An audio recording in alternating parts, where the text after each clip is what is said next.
So with our lovely Miss W, ready, Winnie? Yes, nice job, cuteness. So I know we were discussing a little bit with some novelty and the newness that is, again, this space, and a little bit with developmental stages.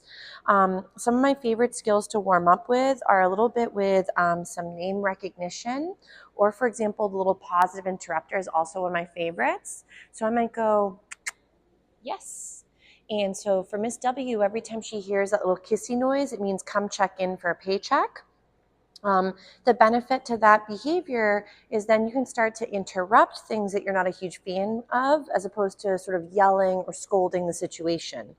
Remember that puppies don't understand right and wrong, or good or bad. So for a lot of puppies, they either feel safe or unsafe. So for Miss W, Rennie, yes, nice job, cuteness. So as, let's say, we're practicing with her in and around the home or in novel places, we tend to, again, clump behavior as good and bad. Remember that a lot of behavior responses from puppies to adult dogs are going to be either responses to the environment and how they're feeling, or, for example, if they're feeling overwhelmed, your puppies will either go from feeling safe to unsafe. So when your puppies are feeling unsafe, then that's when your fidget and your fawn, freeze, and of course flight come into play. But also for some puppies, even the need to do more of the fight response as well. Yes. So right now what I'm just working on with Miss W is every time she kind of wanders away to go explore the environment, I'm helping her practice bouncing back to me from the distractions. You can also work this with name recognition as well. One of my favorite ways to do it is, let's say, for example, I have Miss W's attention. I'm going to go to her little sniffer. I'm going to toss the food, have her go grab it, and then go, Winnie. Yes. And we want to go ahead and mark the moment she's heading into our direction, or, for example, offering the skill you were looking for. So typically my marker word would be the word yes. That will mean that whatever you just did was correct, and I would really love to have it happen again. So I'm marking it and then feeding for that response. So for our little Miss W, I also find movement to be very helpful. So right here, Winnie, yes. So the benefit of working a little bit with movement behavior when your puppies are a little bit apprehensive is it lets them, yes, nice job, cuteness. Notice how she's starting to reorient back to me even when she goes off and checks in. I would also feed her for any great response you'd like to have happen again. So view behavior or even skills as, for example, having a bank account that's attached. So if, let's say, she went and did some jumping, I might go and toss a little snack away. Then as she comes into my bubble, see if I could feed her for when she keeps all 4 feet on the floor. Remember that too, puppies jumping up tends to be a stress response or overwhelmed, or also sometimes they're a little too excited and they're trying to reach you, but since we walk on our hind legs, it's very hard for them to reach the upper body. If we were dogs, they'd only be able to reach the front and the back end, which I know sounds really exciting, but then they'd be able to go ahead and sniff us and figure us out that way. So right now, if my little lady is doing a lot of jumping, I would go ahead and kind of ignore if I can, and then see if I could get another behavior instead, which could be potentially a little sitting position. If our little lady doesn't know what an SIT is, I prefer to disengage with some movement. Plus, I might even try a little bit with some toys. So I know she has one of her toys. But again, let me grab a smaller little tuggy, see if she goes for it. If not, no worries. I thought I had left them out, but I guess I must have put them away. But I'll be out of camera shot for just a sec, and then I will grab one of these little toys and see if she goes for it. And if not, no big deal. We can go ahead and work a few other little skills. So the benefit of sometimes doing a little bit of play is if your puppy is a little bit apprehensive or nervous, and right here she's doing a great job honing in on me. Nice job, cuteness. So right here I'm going to feed her for this lovely little response, so being nearby. So I'm going to go ahead and plop the little toy on the floor, see if she finds it somewhat appealing. She might have to go check it out and sniff it.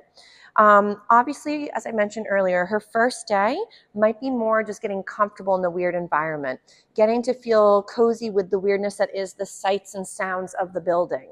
So if she doesn't go for play, or she's not always taking her food or responding to skills the way she would at home, that's very typical for a puppy that hasn't really been out and about. But also for, in general, for pups, as I've mentioned in some of the other previous videos, is generalization of skills takes time and a lot of reps.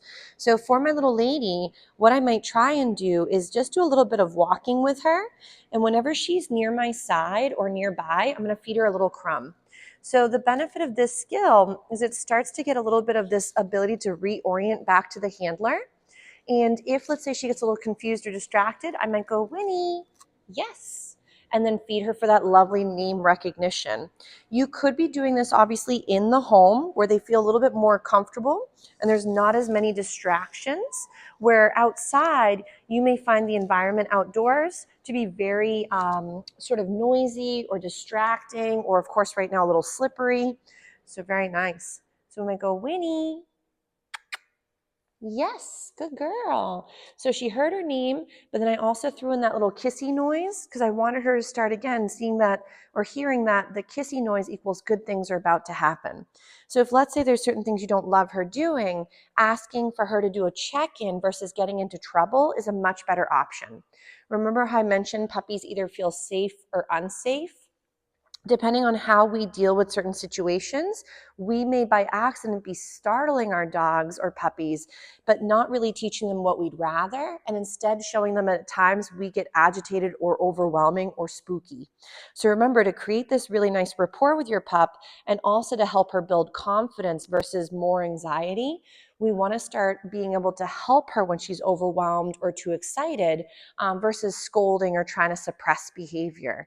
And this is, again, not that I'm saying anybody's doing this with our lovely lady, but if we know she's already sensitive at 5 months old, remember, puppies don't grow out of behavior, they tend to grow into behavior. So if she's already very sensitive and now she's having a hard time with novelty as she's heading into adolescence, this is where she needs even more support than she did even when she was a baby. So again, we might go, she's now a little distracted off in the distance. Yes, good girl. So again, that lovely little kissy noise. I'm going to see if we can try a couple other little skills with her. So, but right now I find that the find its are one of my favorites. So you would, again, show it to your puppy's nose, take one little crumb, and you can toss it to have her go find it. And then from there, you'd go, Winnie. Yes, nice job. And feed for that little lovely name recognition or the kissy noise. So find it. And then I'd go, Winnie. Yes, nice job. And feed her one of those lovely little crumbs. Good job. So now as she's getting more comfortable, she's starting to learn that she can move away, yes, and head back into your space. So find its can also be very helpful as you're entering the environment or something new is going on, and you can then diffuse the excitement off of you or off of that item onto the ground and to searching versus jumping. So a lot of times this can be really helpful for wiggly worms, because as opposed to now taking that energy and applying it to you or company, you can redirect onto movement. Two, if you're finding anything is very hard for her and she doesn't have the foundation for certain skills yet, is to use her gear in the house. So think about your leash and your harness as being your training wheels. It again doesn't teach you how to ride your bicycle, but it keeps you safe while you're learning. So while I'm blabbing, I'm just doing some lovely little find its. It's a great way for her to get comfortable with the weirdness that is this building. Two, when the air comes on and off, I find that can be a little bit overwhelming because it's kind of a big loud fan. And when it shuts off, then they hear weird clinking noises sometimes from the building. But lovely little find its into some check-ins is a great way to get some of this energy out and build that comfort range. Nice. Beautiful job, Miss W. She's doing a very nice job reorienting. She's like, someone save me. So if we do a little bit of this popping, I would just wait for her to be all four on the floor. Then you could either go ahead and reinforce the four on the ground, or go back into another little find it, or redirect her onto another item. But remember, with riding that bicycle, is that even though you might have training wheels on, you will still, for example, need to be shown and sort of explain the concept of how to pedal, how to steer, and how to stop.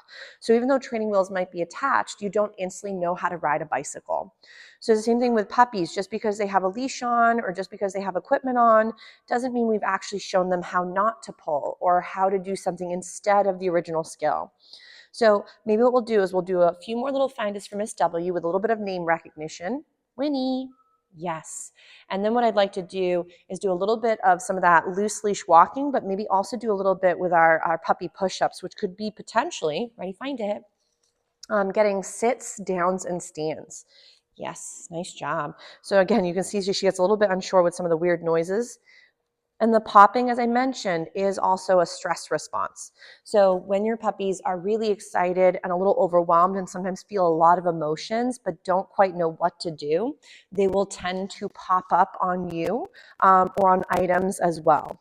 Nice, yes. So I'll give her a little break from this. We'll do another little video in just a sec, and she's doing a really nice job with those find its with reorienting back to me.